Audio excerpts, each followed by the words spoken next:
Indian super ലീഗിന്റെ ആദ്യഘട്ടം അവസാനിക്കുമ്പോൾ ISLലെ വമ്പന്മാർ തന്നെയായിരുന്നു പോയിന്റ് ടേബിളിൽ മുൻനിരയിലുണ്ടായിരുന്നത്. അതുപോലെ വിജയങ്ങളും അവരുടെ കൂടെ തന്നെയായിരുന്നു. പിന്നിലുണ്ടായിരുന്ന ടീമുകൾക്ക് തോൽവി തന്നെയായിരുന്നു എന്നും.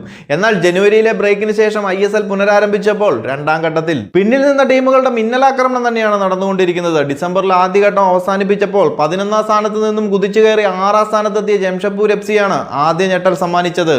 താൽക്കാലിക പരിശീലക സ്ഥാനമേറ്റ ഖാലിദ് ജമീലിന്റെ കീഴിൽ മിന്നും പ്രകടനമാണ് ജംഷഡ്പൂർ FC നടത്തുന്നത്.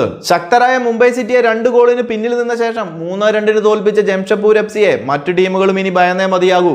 അതുപോലെ ISLലെ ആദ്യ സീസൺ കളിക്കുന്ന പഞ്ചാബ് FC ആദ്യ മത്സരങ്ങളിൽ നനഞ്ഞ പടക്കം പോലെയായിരുന്ന ടീം പിന്നീട് ഓരോ മത്സരം കഴിയുന്തോറും പോരാട്ട വീര്യം കൂടി വരുന്നതായാണ് കാണുന്നത്.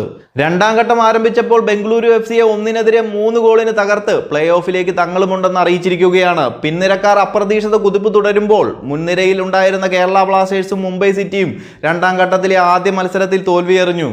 മോഹൻ ബഗാനാകട്ടെ ഈസ്റ്റ് ബംഗാളിനോട് കഷ്ടിച്ച് സമനില പിടിച്ച് രക്ഷപ്പെട്ടു. എന്തായാലും ISLന്റെ ആദ്യഘട്ടത്തിൽ കണ്ട പോയിന്റ് ടേബിളിൽ പല അട്ടിമറികളും രണ്ടാം ഘട്ടത്തിൽ നടന്നേക്കാം.